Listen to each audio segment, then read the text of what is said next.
Warahmatullahi wabarakatuh. Kembali lagi di kelas biologi. Di sini saya akan menjelaskan materi tentang keanekaragaman hayati.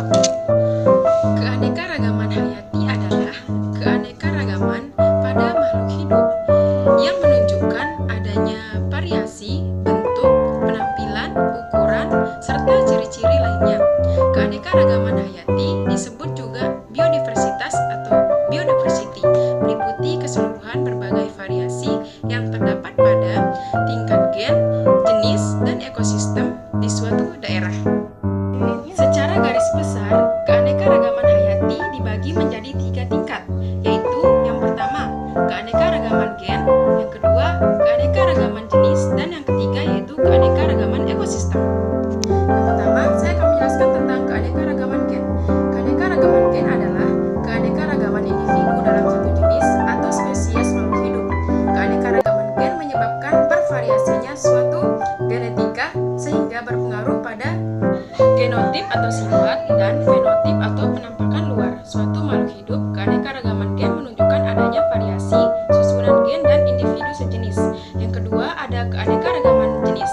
Jenis atau spesies diartikan sebagai individu yang mempunyai persamaan morfologi, anatomi, fisiologis, dan memiliki kemampuan untuk melakukan perkawinan dengan sesamanya sehingga menghasilkan keturunan yang subur atau fertil untuk melanjutkan generasinya.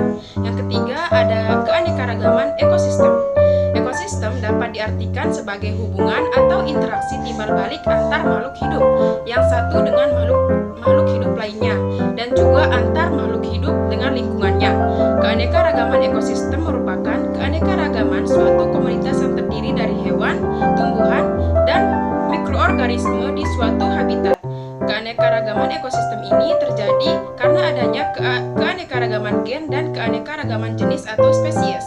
Di dalam keanekaragaman ekosistem terdapat 2 tipe, yaitu yang pertama ekosistem perairan dan yang kedua ada ekosistem darat. Dalam ekosistem perairan dibagi menjadi 2, yaitu yang pertama ekosistem air tawar dan ekosistem air laut. Ekosistem air tawar memiliki ciri sebagai berikut. Yang pertama, memiliki kadar garam atau salinitas yang rendah, bahkan lebih rendah daripada cairan salia makhluk hidup. Yang kedua, dipengaruhi oleh iklim dan cuaca. Yang ketiga, penetrasi atau masuknya cahaya matahari dibagi menjadi beberapa. Ekosistem air laut memiliki ciri sebagai berikut. Yang pertama, memiliki kadar garam atau salinitas yang tinggi.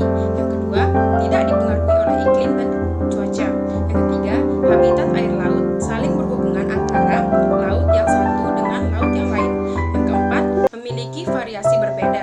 Suhu dibagi permukaan dengan di kedalaman. Sementara pada ekosistem darat dibagi menjadi beberapa bioma, yaitu yang pertama, hutan hujan tropis, yang kedua, bioma gurun, yang ketiga, bioma hujan gurun, yang keempat, bioma taiga, dan yang kelima ada bioma tundra. Adapun rangkuman yang dapat kita ambil dari materi tentang keanekaragaman hayati ini adalah keanekaragaman hayati adalah keanekaragaman pada makhluk hidup yang menunjukkan adanya variasi bentuk, penampilan, ukuran, serta ciri-ciri lainnya.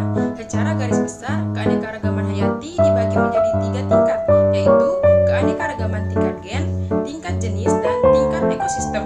Keanekaragaman gen adalah keanekaragaman individu dalam satu jenis atau spesies makhluk hidup. Itu saja materi dari saya tentang keanekaragaman hayati. Kurang dan lebihnya saya mohon maaf. Wabillahi taufiq wal hidayah. Wassalamualaikum warahmatullahi wabarakatuh.